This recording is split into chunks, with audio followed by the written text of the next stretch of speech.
Assalamualaikum warahmatullahi wabarakatuh.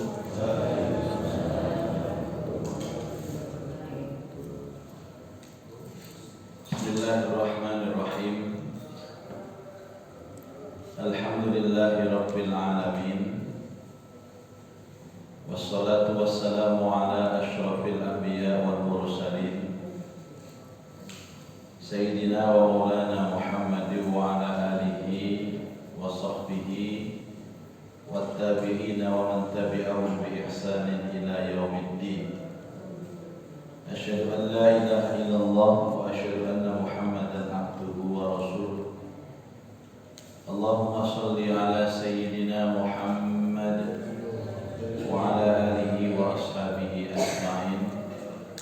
Subhanaka la ilma lana illa ma 'allamtana innaka antal alimul hakim. Rabbi shrah li sadri wa yassir li amri wahlul 'uqdatam min lisani yafqahu qawli, amma ba'du. Ma'asyiral muslimin wal muslimat, hadirin wal hadirat, sedaya jamaah salat subuh Masjid Baiti Jannati rahimahullah. Alhamdulillah wa syukurillah, pagi hari ini kita semuanya diizinkan Allah untuk bersama-sama melaksanakan sholat subuh berjamaah. Mudah-mudahan sholat kita diterima oleh Allah, dapat menghapus dosa-dosa kita dan membuka pintu barokah dan rahmat Allah dalam hidup kita. Amin Allahumma amin. Mari kita buka dengan baca suratul Fatihah. Semoga kita nanti mendapatkan ilmu yang manfaat. Al-Fatihah. A'udzubillahi minasyaitonir rajim. Bismillahirrahmanirrahim. Alhamdulillahi rabbil alamin. Ar-Rahmanir Rahim. Maliki yaumiddin. Iyyaka na'budu wa iyyaka nasta'in. Ihdinas siratal mustaqim. Shiratal ladzina an'amta 'alaihim ghairil maghdubi 'alaihim waladdallin. Amin. Insyaallah hari ini kita akan membaca cerita tentang Isra dan Mi'raj di halaman 153 di dalam kitab Bapak Ibu. Sing beto kitab halaman 153. Sing beto nggih. Sing beto-beto nggih di rumah mawon. Isra dan Mi'raj, dua kalimat yang sering kita dengar. Isra itu perjalanan malam dari Masjidil Haram ke Masjidil Aqsa. Dari Masjidil Haram ke Masjidil Aqsa. Ini dereng pindah, Nabi dereng pindah ke Madinah. Kemudian Mi'raj itu perjalanan dari Masjidil Aqsa ke Sidratil Muntaha, melalui fase langit pertama, langit kedua, sampai dengan langit ke-7. Jadi kalau Isra itu perjalanan horizontal, kalau Mi'raj itu perjalanan vertikal. Horizontal itu dia tetap apa jenenge datar, vertikal mundur. Itu juga terjadi peristiwa sebelum hijrah. Kemarin saya sampaikan bahwa ada peristiwa yang terjadi sebelum Rasulullah berhijrah.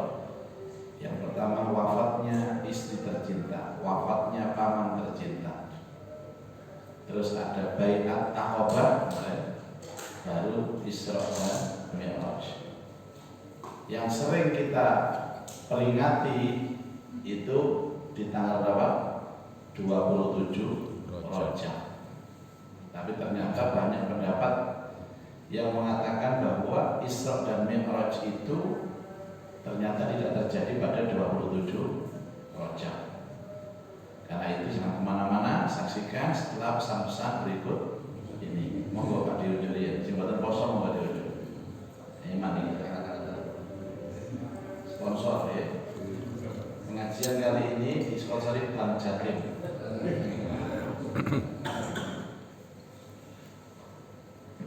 Kalau bilang mikir itu. Alhamdulillah.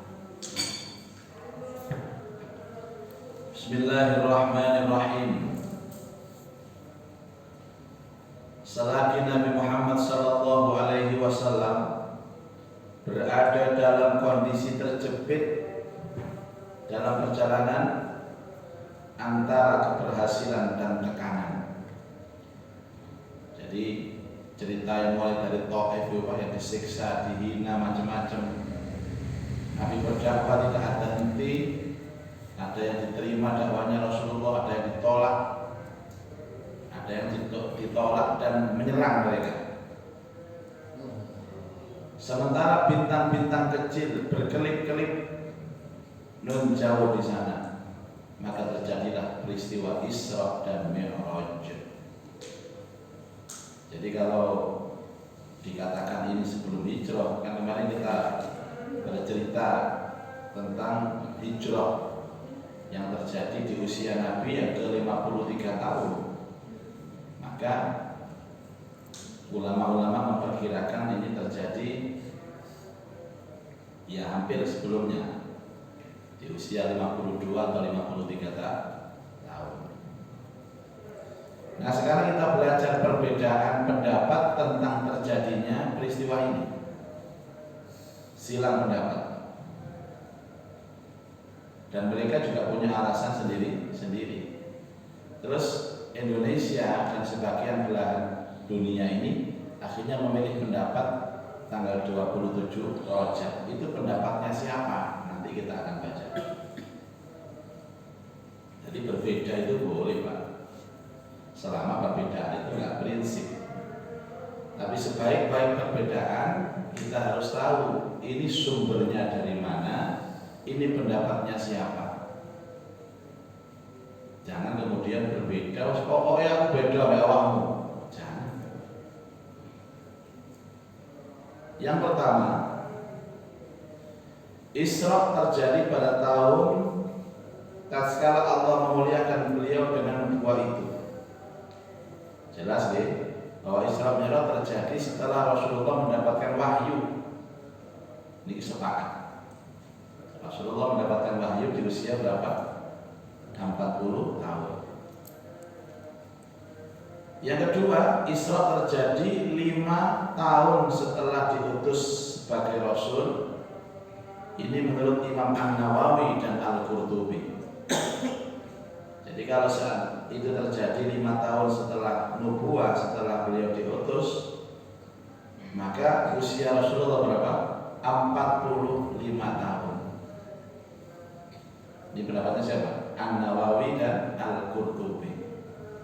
An-Nawawi ini sing aran kitab Riyadhus Shalihin, sing aran kitab Al-Adhkar. Niku An-Nawawi. Al-Qurtubi sing aran kitab Tafsir Al-Qurtubi.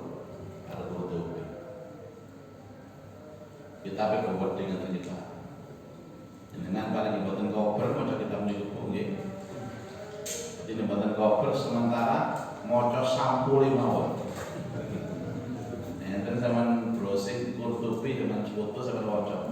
Oh, kita tafsir Al-Qurtubi. Ini juga ulama besar. Tafsirnya namanya apa? Al-Qurtubi yang terkenal juga dengan tafsir Fi Dhilalil Quran, di dalam naungan Al-Quran.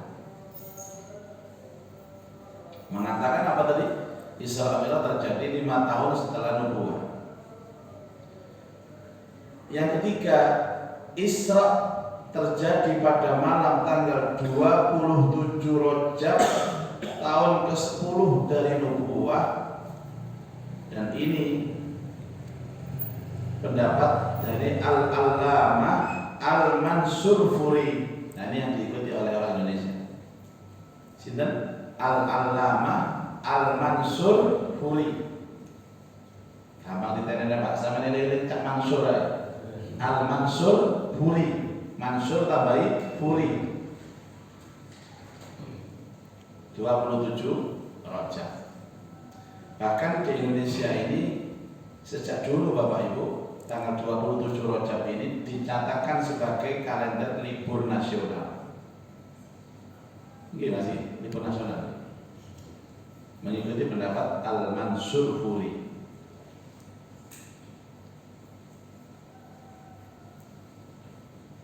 Kemudian yang keempat,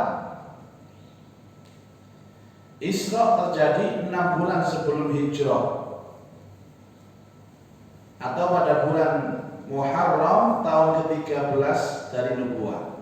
Yang sing ngomong Muharram malahan. Ya tentu dengan alasan-alasan macam-macam. Sina Wargansal ada pendapat Isra Mi'raj terjadi setahun 2 bulan setelah Hijrah. Dan ini mungkin kurang pas nih Pak Budi. Setelah Hijrah kan Rasulullah sudah di Madinah, padahal ini perjalanan dari Mekah ke Madinah. Maksudnya ke Madinah, ke Mekah, harus pindah langsung ke Masjidil Aqsa.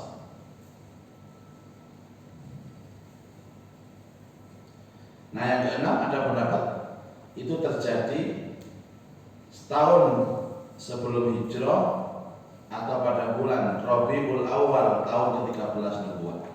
Ada yang mengatakan bulan Muharram sebelum Hijrah, ada yang mengatakan Rabiul Awal sebelum Hijrah, ada yang mengatakan 27 Rajab sebelum Hijrah. Wallahu a'lam bishawab. Kalau ada pendapat seperti itu ya jangan dibantah. Mulane gunane ngaji ngoten niku. Wong niku Pak sing senengane ngilok-ngilokno, nyalah-nyalahno itu jelas menunjukkan kedangkalan ilmunya. Contoh niki, kalau yang seminar judulnya Qiraah 10 namanya Pak, yang Blitar. Qiraah 10 itu bacaan dengan 10 macam bacaan, yang semua bacaan itu mutawatirah, punya dalil, punya sanad yang sambung kepada Rasulullah. Nah, dengan kita belajar ini minimal itu bahwa pernah ada seperti ini, itu boleh dibuat imam, itu boleh. Nah, zaman kan saat ini belajar Quran kan hanya satu imam. Imam itu Imam Samudra, Imam Hafiz, riwayat Asim. Ini saat ini bisa dipelajari orang Indonesia. Tapi ada 10 imam yang semuanya adalah benar bacaannya. Nah, ini buat ngaji ngoten, wong nyeleneh titik, wah ini salah gimana? Jangan bid'ah, lu kafir, neraka. Kabeh wong neraka kabeh, sing swarga dhek tok. Contohnya bacaan yang ini Fatihah ini, enten bacaan Hamzah niku Shati kanizza ihdinas siratal mustaqim. Ayo sampeyan nek ngerti ngoten ora salah iki. Ada bener nih. Siratal ladzina an'amta 'alaihim ghairil maghdubi 'alaihim waladdallin. Ngawur ae Quran kedurinan. Lho ngene iki. Yang bodoh ngeten iki Bapak Ibu. Itu masalah Quran, belum masalah fikih. Fikih itu berbagai macam perbedaan Bapak Ibu. Apalagi fikih. Jadi ilmu yang sekarang kita belajar itu yang ranah perbedaannya itu betul-betul luas adalah masalah hukum fikih. Ini boleh, tidak boleh, ini boleh. Sampai urusan-urusan detail nyemir rambut itu hukumnya nopo. Yang ulama sing ngomong nyemir rambut itu oleh, yang sing gak oleh. Sing oleh ini berbeda pendapat lagi. Ada yang memperbolehkan selama semirnya itu nggak ireng, oleh abang, oranye, hijau, oleh belang bonteng ya oleh. Ternyata ada ulama yang memperbolehkan nyemir itu ireng, syaratnya dia sudah menikah dan boleh disemir hitam kalau itu menyenangkan suaminya atau menyenangkan istrinya dan rumah tangga tambah hot. Apa berarti Pak? Tambah romantis, tambah panas. Itu perbedaan. Oke. Ini apa sah hadis saya harus dikowar-kowar rono paling benar paling bagaimana? Seperti perbedaan pendapat ini. Pokoknya aku yakin Mas bahwa Isra Mi'raj itu terjadi bulan Muharram, ya, sebelum hijrah. Ya mau ada keterangan dan ada imam yang mengatakan seperti itu. Udah karo nih Pak. Awak ini tidak berkapasitas untuk menjadi mujtahid. Apa mujtahid? Orang yang berijtihad, yang mencari informasi itu tidak bisa. Awak dari posisi ini muttabi. Apa muttabi? Yang mengikuti. Kalau dia mau kitab teman-teman Pak. Wis gak usah nyelidiki ya lah, orang main gak kober. Nyambut gawe tok ae bendina sampean. Gak kober nyelidiki, wis maca kitab ada perbedaan enggak diterima. Jadi perbedaan itu adalah sebuah keniscayaan yang sekarang patut kita lakukan bagaimana kita ini memahami perbedaan itu supaya tidak terjadi pertengkaran. Kalau kali zaman niki kali Rasulullah itu berapa tahun Bapak Ibu? Ya hampir 1.500 tahun. Saat ini 1.444 itu terjadi ketika Rasulullah sudah umur 53. Jadi jarak antara kita dengan Rasulullah 1.444 ditambah 53 tahun kan hijrah. Dia meh 1.500 tahun. Nah 1.500 tahun itu Bapak Ibu itu melewati waktu yang panjang, jarak tempuh yang jauh. Nah saya ini Bapak ini kamu tadi saya menasal kabar dikirim sepur, ono kecelakaan mlebu nang ngene perumahan mriki. Iki lho ceritane beda wis. Kecelakaan, sing mati loro. Padahal sing mati siji. Masa wong ndase lugur. Pisah mek awake ya sampe ndase iki kokol ambek sikile, iku udah pisah ambek sikile. Dari situ saja jarak tempuh hanya berapa meter sini sudah berbeda. Rawinya sudah berbeda. Lah Rasulullah Mekah nang sememi Pak, berapa mil nih? Dan waktunya 1.500 tahun. Itu rentan perbedaan pendapat dari informasi yang mengabarkan itu. Makanya jadi orang jangan saklek. Beda oleh ojo ngilokno. Ojo sing diilokno luwih apik timbang sing ngilokno. Asa ayakunu khairam minhum. Bisa jadi yang diolok-olok itu lebih baik daripada yang mengolok. Apalagi urusan agama. Ibu-ibu menawi manten wudu kecepeng tangane bapak batal apa batal? Nah, biasanya batal apa batal? Enten sing ngomong batal, Imam Syafi'i batal. Sebab istri itu bagaimanapun adalah mahram nikah ya. Tapi Imam Malik boten. Dan Imam Malik sama Syafi'i itu sama-sama imam dalam manhaj Ahlus Sunnah wal Jamaah. Maliki, Syafi'i, Hambali, Hanafi. Jadi kita boleh mengikuti Syafi'i, boleh mengikuti Maliki, boten masalah. Kula karena dari kecil sudah didoktrin bapak kula, angger nyekel wong wedok bojo niku batal, sampai saat ini batal. Jadi mari wudu, bojo kula sik ojo-ojo niku sik engko bengi ae. Maksudnya salat dalu ngoten lho. Hadisnya juga ada. Dan yang tidak batal juga Rasulullah pernah sholat tahajud di samping Ibunda Aisyah yang tidur di sampingnya, dan waktu tahiyat itu kakinya Rasulullah menyentuh kakinya Ibu Aisyah, tidak ada satir, tidak ada penghalang, dan Rasulullah tetap melanjutkan sholatnya. Berarti boten batal. Coba dengan ilmu itu enak. Nah, bagi kita kapan pelaksanaan Isra Mi'raj itu tidak penting. Tapi peristiwa Isra Mi'raj itu adalah tentu dari Masjidil Haram ke Masjidil Aqsa. Dan itu terjadi di tengah malam. Tengah malam itu ya antara jam 11, jam 10 atau jam 12 malam, startnya dari Masjidil Haram. Masjidil Haram ini kan memang sudah ada Bapak Ibu. Sejak dulu sudah ada. Makanya Ka'bah Al-Musyarrafah itu sebenarnya pertama kali diciptakan oleh Allah dengan simbol peletakan batu pertama oleh Nabi Adam. Yang meninggikan atau yang merenov itu adalah Nabi Ibrahim, yang merawat itu Nabi Muhammad. Jadi Ka'bah itu supremasi keagungan Allah di muka bumi ini yang dibangun dan dirawat oleh Nabi lintas generasi. Nabi pertama, Nabi tengah-tengah, dan Nabi terakhir.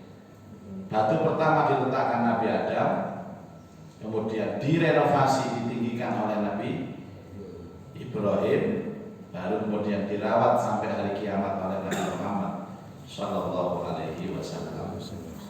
Dan kita sebagai umat Nabi Muhammad itu ikut andil untuk merawatnya. Dengan cara apa? Dengan cara melaksanakan haji dan umrah. Nah, jadi kalau kita haji dan umrah itu kita mempunyai kontribusi dan ikut andil dalam merawat Ka'bah. Mungkin kalau yang umrah setelah pandemi ini biaya atau larang, biayanya mahal. Ada penyesuaian harga. Biar ini tambah larang gak enak. Umrah setelah pandemi ada penyesuaian harga. Ini bosok halus, bosok kasar ditambah mundak. Apa yang menjadi pengaruh? Istilah Pak. Pemulihan itu kan butuh biaya juga. Semuanya maskapai itu naik, harga hotel juga naik. Dan mulai tahun ini beritanya Saudi menerapkan tax atau pajak. Dari setiap lini itu ada pajaknya. Asal ibu bapak tahu saja, dulu Saudi tidak pernah ada pajak, sekarang pajak semua. Itu yang bikin mahal. Jadi ada penyesuaian harga itu sekitar 3-4 juta. Dulu paket hemat itu Bapak Ibu 25 sudah dapat. Sekarang paket hemat itu 28. Jalan aneh Pak. Biar ini sabene ya sabene ini Pak. Sabene ini cuma 4 ya sabene. Sekarang bukan sabene, sekarang kita iki. Yang paket B hotel bintang 4 dulu 28, sekarang 34. Sekarang paket A bintang 5 yang 12 hari itu Bapak Ibu sekarang sudah 35 sampai dengan 40 juta. 40 juta ini Bapak Ibu kita berkontribusi untuk merawat Ka'bah. Jadi cara kita merawat Ka'bah ini bukan kebersihan Ka'bah terus Ka'bah diusak-usak betul. Tapi dengan melaksanakan tawaf keliling Ka'bah itulah cara kita untuk merawatnya. Tapi dari biaya seperti itu Bapak Ibu itu terlalu murah dengan fasilitas yang diberikan Allah kepada kita yang mau umroh. Bukan hanya urusan fasilitas yang disiapkan Saudi, bahwa Nabi Shallallahu Alaihi Wasallam bahwa umroh itu menjadi penebus dosa. Satu. Yang kedua, umroh itu bisa merubah nasib. Maka umroh yang benar merubah nasib. Maksudnya merubah nasib bahwa janji Allah itu siapa yang berumroh maka rizkinya akan ditambah luas, ditambah luas. Ini nanti bener, ini nanti salah ya. Akhirnya mari umroh dicegat polisi. Nah, wong duit umroh itu toko korupsi Pak. Akhirnya toko bandara disangkong sampai KPK. Durung tutuk omah wis diglendeng nang ngene penjara. Itu persesuaian harga. Terus caranya kita ikut merawat Masjidil Aqsa apa? Datang ke sana, Pak. Datang ke sana. Niki lah sering ngenten ngundang tokoh Palestina nggih, mriki-mriki. Yaitu mboten dugi Al-Aqsa niku, Pak. Niku dugi Gaza. Ini Imam Masjid Palestina. Imam Masjid Palestina yang dimaksud itu bukan Masjidil Aqsa, tapi masjid sing teng Gaza wae. Kadang mriki niku ngimami ceramah ngono. Napa jenenge nyebarno sorban jalur hak sumbangan. Saniki pindah mriki, benjing pindah mriki malih. Niku ana sing bener ana sing gak bener. Ada yang memang benar, ada yang memang aliran dana itu kemana juga tidak tahu. Nah, pengalaman pulau nanti mriki niku Bapak Ibu. Niku kepanggih kali Imam Masjid Al-Aqsa. Ada beberapa imam, ada 3 Bapak Ibu. Yang paling senior itu Syekh Abbas nanti. Sing kalau ini anak ini tertembak oleh Israel. Dan beliau mengatakan apa? Kalau kalian memang mukmin yang sejati, mukmin yang baik, Islam bener. Nek ana dulur butuh bantuan. Bantulah kamu. Bukan dengan cara nyumbang uang, coba. Tapi datanglah ke Masjidil Aqsa dan sholatlah bersama kami. Jenengan Bapak Ibu, dengan Masjidil Aqsa ini adalah masjid internasional. Isu Al-Aqsa kan isu tiga agama Yahudi, Nasrani dan Islam. Tapi saya mengingat sholat subuh, Pak, jamaah ikut sedikit sekali jamaah subuh itu. Dengan begitu besarnya masjid, ya dibanding dengan Masjidil Haram, atau Bapak Masjid Nabawi atau cuitik jamaahnya. Tapi setidaknya Masjid Baiti Jannati. Perbandingannya jangan perbandingan ke masjid kita, Bapak Ibu. Gak ketemu. Datanglah ke sini. Kalau Anda menyumbang uang kepada kami gak pernah menolak, tapi kami gak pernah minta. Dia mengatakan, kami tidak pernah minta sumbangan uang. Karena kita terima. Tapi yang kami butuhkan dari kalian adalah datanglah ke sini. Sholatlah berjamaah bersama kami. Kalau semakin banyak umat Islam sedunia sholat di Masjidil Aqsa, itu seolah-olah kita mendapat pengakuan dari dunia. Oh, berarti Islam masih ada. Kalau enggak, tambah sepi ya diroyok apa jenenge Yahudi gendeng itu. Betul Bapak. Jadi makanya Indonesia itu dengan pengajian Amerika, sekolah ketemu, ayo adakan pengajian. Indonesia ini ngumpul, ada pengajian. Itu Aqsa, dan Aqsa ini Masya Allah Bapak Ibu, itu Indonesia banget itu. Subuhnya pakai mulut, madhabnya Syafi'i. Terus boleh mengadakan pengajian-pengajian. Misalkan kalau ngejak rombongan Baiti Jannati iki lunga Aqsa kabeh wong 100. Amin ya, muga-muga iso bareng nggih. Sementara pondok amin sik ae nggih. Terus ada pengajian nang pojokan ngoten. Niku seneng, Pak. Dikengken kali imam ini. Silakan Ustaz, silakan. Pengajian sini nanti Indonesia berkumpul. Nek ta Masjidil Haram diobrak sampean, Pak. Diusir sampean, dikira teroris. Napa malah wajah-wajah koyo sampean koyo Ustaz Anang koyo camat ini diusir sampai laskar. Tapi di Palestina dikasih fasilitas. Jadi cara kita merawat tempat suci, ya, Masjidil Haram, datang ke sana, umrah. Cara merawat dan membela Masjidil Aqsa, datanglah ke sana. Jadi nanti Bapak Ibu itu akan terpantau oleh dunia. Oh, ternyata Al-Aqsa ini masih dicintai oleh umat Islam sedunia. Buktinya apa? Setiap hari sensusnya bertambah. Karena kan saya mau Pak, ijenan Pak, dicapul sama Yahudi.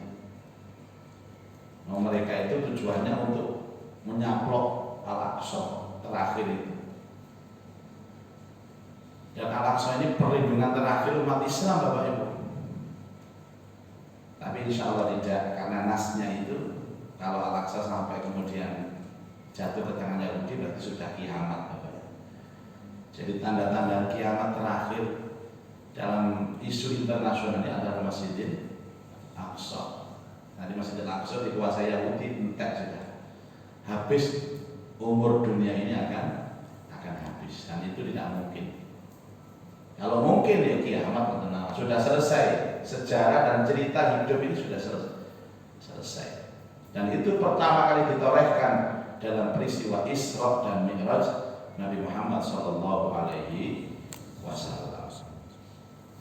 Saya mau tanya, perbedaan pendapat juga, tapi yang paling disepakati Rasulullah Sallallahu Alaihi Wasallam itu perjalanan Isra dan Mi'raj itu antara jasad dan ruh. Ada sebagian mengatakan ruhnya saja, ada sebagian mengatakan dua-duanya, jasad dan ruh. Ini mungkin dikaji secara ilmiah, ya. Ada mencoba untuk mengkaji kecepatan perjalanan Nabi dari Masjidil Haram ke Masjidil Aqsa itu melebihi kecepatan cahaya. Sing jenenge buraq nih. Makanya buraq itu tunggangan Nabi, kendaraan Nabi. Artinya apa buraq itu? Kilat secepat cahaya. Padahal menungso itu dengan unsur fisik kaya ngeten iki, Pak. Kalau perjalanan secepat cahaya iso ambrol, Bapak. Wong sampean sudah mau buang teracok lamben wis. Lah kopet api iso ucul kabeh apa niku. Niku sepeda motoran. Niki secepat cahaya, lebih cepat dari pesawat. Ada yang mengatakan 100 kali lebih cepat daripada numpak pesawat. Ya napa nih? Jadi kalau ada Rasulullah pakai fisik, berarti fisiknya itu pasti hancur lebur, Bapak. Niku logika. Tapi kan nggak bisa kemudian kita melakukan pendekatan dengan logika. Tapi ulama sepakat bahwa Nabi Isra dan Mi'raj itu jasadnya ikut, ruhnya juga ikut. Adapun kemudian kenapa tubuh Nabi nggak rusak gara-gara kecepatan perjalanan naik buraq itu, ya tentu atas izin Allah. Artinya Nabi itu fisiknya itu pernah sholat di Masjidil Aqsa, bukan rohnya, Pak. Bukan rohnya. Adapun bertemu dengan para Nabi dan Rasul, dan para Nabi dan Rasul itu kemudian ikut berjamaah bersama Rasulullah SAW di Masjidil Aqsa, itu mungkin karena ada ruhnya Rasulullah. Nanti kita ceritakan fase per fase bagaimana perjalanan beliau. Salah satunya adalah riwayat yang sahih. Nabi Shallallahu Alaihi Wasallam diisrakan dengan jasad dan ruhnya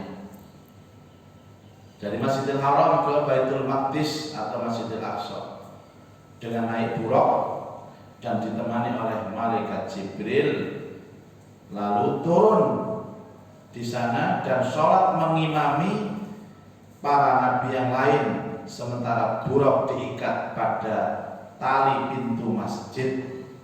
Jadi tujuan pertama adalah Masjidil Aqsa. Cuma nanti ada cerita di belakang Bapak Ibu, selama perjalanan dari Masjidil Haram ke Masjidil Aqsa ini apa yang beliau lihat, peristiwa apa. Tapi cerita pertama tujuannya adalah Masjidil Aqsa. Kemudian Nabi juga dengan jasadnya, dan di Masjidil Aqsa itu bertemu para Nabi dan Rasul melaksanakan sholat berjamaah. Rumian dari kata masjid, Pak. Al-Aqsa pada saat Rasulullah SAW Isra Mi'raj itu hanya berupa tanah lapang. Jadi jangan dikira kemudian Masjidil Aqsa itu bangunan, keliru Bapak. Wong mereka niku enten 5 masjid, Pak. Kan jerone wilayah itu. Jadi Masjidil Aqsa itu bukan bangunan, Pak, tapi area yang luasnya itu ada yang mengatakan hampir sampai dengan 50 hektar. Dan siapa yang sujud di tempat 50 hektar tadi, itu secara otomatis dia sujud di Masjidil Aqsa. Pertama, itu masjid yang paling lawas dibangun, namanya Masjid Qibli. Kalau dalam gambar-gambar itu kubahnya abu-abu, rada kusem, warnanya agak kusam. Ini biasanya dipakai untuk sholat jamaah, terutama sholat subuh. Ada lagi masjid kubah emas, itu juga Al-Aqsa, cuman ini yang bangun baru. Itu disebut dengan Dome of the Rock. Dome of the Rock. Ada lagi masjid Buraq, tempat Rasulullah SAW ketika sholat berjamaah, buraqnya ditaruh di tali ini Pak. Nah tempat tali buraq itu sekarang disebut masjid Buraq, itu ya Al-Aqsa. Yang ketiga Masjid Marwani, dibangun oleh Khalifah Marwan itu di sebelah kiri Al-Qibli. Yang kelima Masjid Umar Ibnul Khattab, yang dibangun ketika Umar datang ke Al-Aqsa. Sebelahnya itu ada gereja yang paling besar pada sana. Jadi ini masjid, ini gereja. Karena dulu ketika Umar bin Khattab datang ke sana bersama pasukannya, para pendeta itu menyerah Bapak Ibu, takluk kepada Islam, dan kepalanya pendeta mengatakan, wahai Amirul Mukminin, karena engkau telah menaklukkan kami, maka silahkan engkau sholat di tempat kami. Sholatlah di kuil kami, sholatlah di gereja kami. Gereja ini milikmu, miliknya orang Islam. Apa kata Umar? Kalau aku sholat di gereja ini, maka besok gereja ini akan jadi masjid. Tidak mau. Biarkan kalian beribadah, dan carikan aku lahan di sebelahnya gereja. Dan di tempat Umar sholat itulah sekarang dibangun masjid, namanya Masjid Umar Ibnul Khattab, yang itu di area Al-Aqsa. Siapa sekarang Islam kejam, intoleran? Tidak ada. Justru yang pertama kali dipamerkan oleh Umar itu toleransinya luar. Seandainya mau Pak, jadi masjid itu gereja. Jadi masjid itu gereja. Itu 5 masjid. Dan siapapun yang sholat di antara 5 masjid itu berarti dia telah sholat di Masjidil Aqsa. Ada saya lihat di YouTube itu ada seorang yang mengatakan banyak orang Islam Indonesia tertipu. Aqsa itu bukan yang kubah emas itu, Aqsa itu yang kon yang tertipu. Kamu goblok ngomong loh.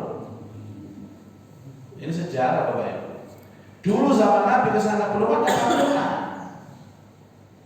Belum ada bangunan sama sekali. Ada bangunan tapi hilang Pak. Namanya Istana Sulaiman.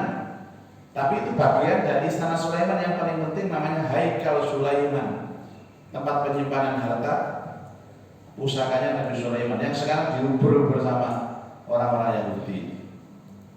Karena waktu itu pertama kali ya memang Sulaiman. Nanti kapan-kapan kita cerita tentang sejarah Masjidil Aqsa. Itu dibangun 40 tahun setelah Nabi Adam meletakkan pondasinya Ka'bah. Jadi mantun bangun Ka'bah, ndekek pondasi Hajar Aswad itu Bapak Ibu, ndekek tanggane Mekah, Nabi Adam itu berangkat ke Palestina untuk meletakkan batu pertama Masjidil Aqsa. Jadi jarak bangunan antara Masjidil Haram dengan Masjidil Aqsa itu 40 tahun berdasarkan riwayat yang sahihah.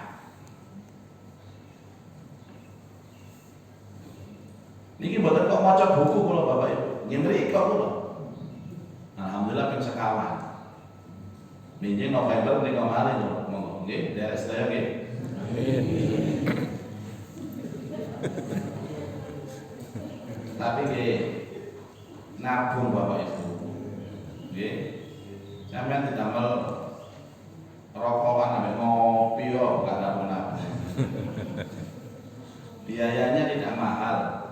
Hanya 35 juta saja selama 11 hari.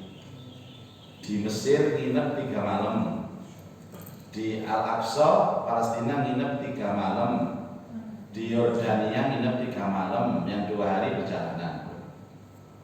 Mengunjungi 10 nabi, Ibrahim, Ishak, Yakub, Yusuf, Daud, Sulaiman, Musa, Harun, Syuaib, Nabi Soleh.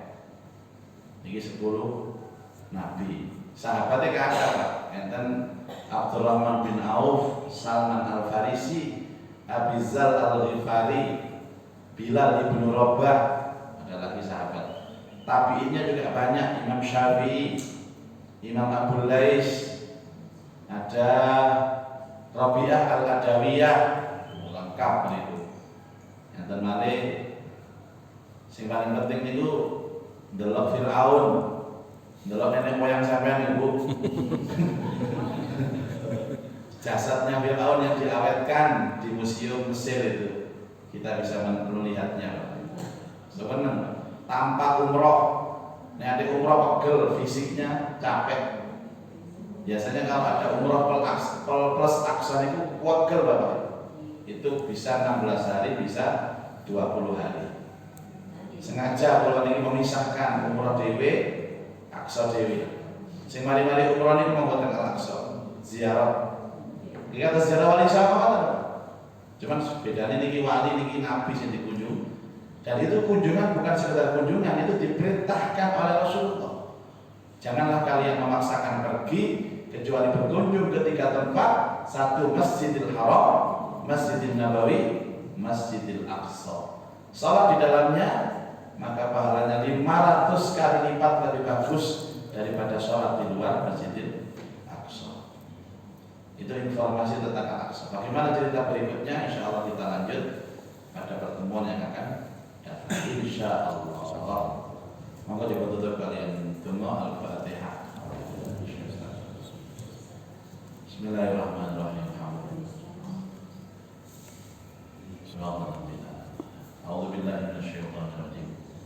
Bismillahirrahmanirrahim. Alhamdulillahirabbil alamin. Allahumma shalli ala sayyidina Muhammad wa ala alihi wa sahbihi ajma'in. Allahumma anfa'na bima 'allamtana wa 'allimna ma yanfa'una wa zidna ilman nafi'a. Allahumma rzuqna fahman nabiyyin, hifdzal mursalin, wa ilhamal malaikatil muqarrabin. Rabbi yassir wa la tu'assir, rabbi tammim bil khair, innaka 'ala kulli syai'in qadir. Rabbana atina fid dunya hasanah wa fil akhirati hasanah wa qina adzabannar. Wa sallallahu ala sayyidina Muhammad wa alihi wa sahbihi wa baraka wa sallam. Walhamdulillahi rabbil alamin. Subhanaka Allahumma bihamdika asyhadu an la ilaha illa anta astaghfiruka wa atubu ilaik. Assalamualaikum warahmatullahi wabarakatuh.